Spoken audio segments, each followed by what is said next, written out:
Hi, my name is Cameron Lachele. My name's Seth Stoneham. I work for Midwest Lake Management. I've been here for just over a year, I've been here for 12 years now. and I'm one of the main fabricators for Prairie Fire Fabrication. Welding, wiring, fabrication, a little bit of everything.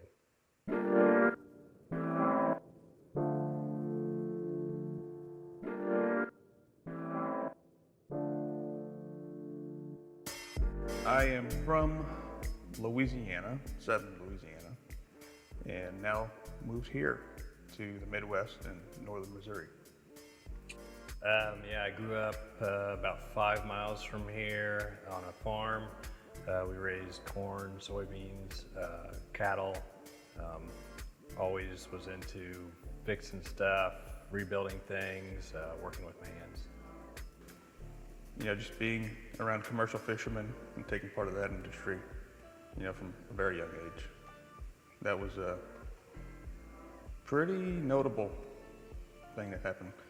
For sure, it was a lot of crawfishing, some crabbing, some shrimping, but it's just hard work. You know, it teaches you a lot about it. You know, you just you don't get a lot of things easy when you're in that life.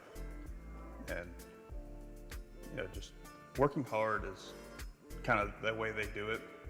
Some of them probably work too hard, you know, but running 1,000 crawfish traps every single day for 365 days a year, well, mostly 365 days a year, it's not for the faint of heart. So working on a farm, there's always something that's broke that you always have to fix, and you don't always have the right materials or the right tools. You just kind of improvise and figure it out as you go.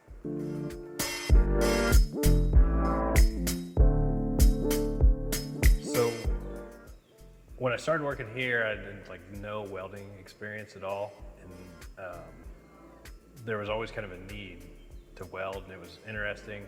And so a little bit at a time, like I would, practice on some scrap. If we had a small job, I'd start doing that. Self-taught, and then, you know, there was guys, Sean had welded and showed me what he could show me, and then other guys that we've used that did some welding for us to kind of pick their brain, and then just over time, repetition, figuring it out, screwing up enough stuff, kind of muddled my way through it and figured it out. Well, what got me into welding was kind of not all that exciting. It was just my dad was always telling me, hey, look, you know, welders make a lot of money. And my grandparents were welders, and he wanted to be a welder. So it's I guess I come from a family of welders, you know. But I ended up taking the trade school classes in high school, and you know, from there learned the basics, and actually got lucky enough to get into a job at 18 years old to continue on from there, building boats. And it's kind of just something that stuck with me since then. Yeah, that's where my where I started fucking things up. And I don't know if you could use that. Yeah, fucking stuff up and having to fix it. The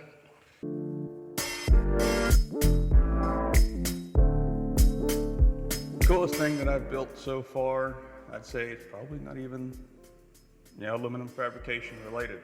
It's my fiberglass boat that I completely restored while having no idea what I was doing. You know, just kind of learned along the way.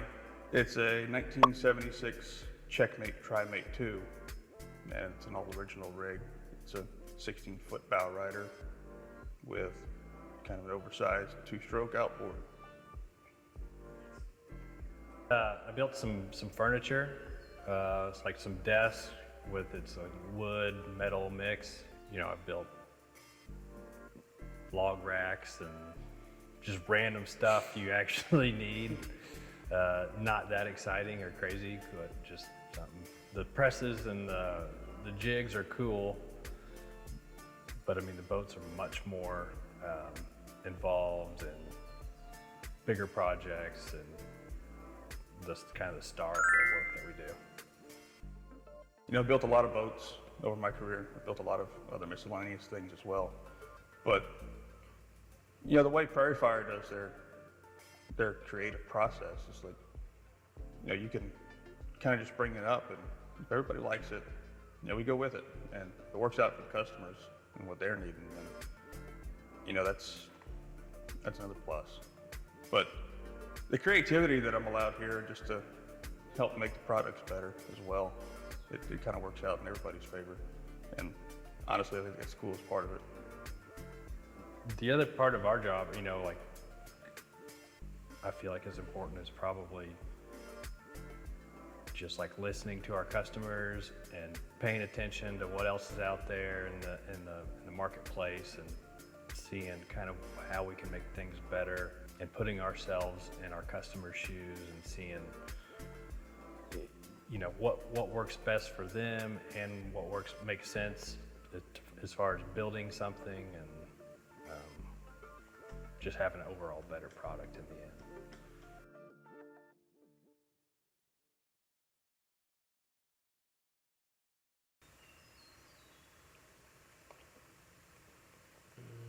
Got any more brain busters for me?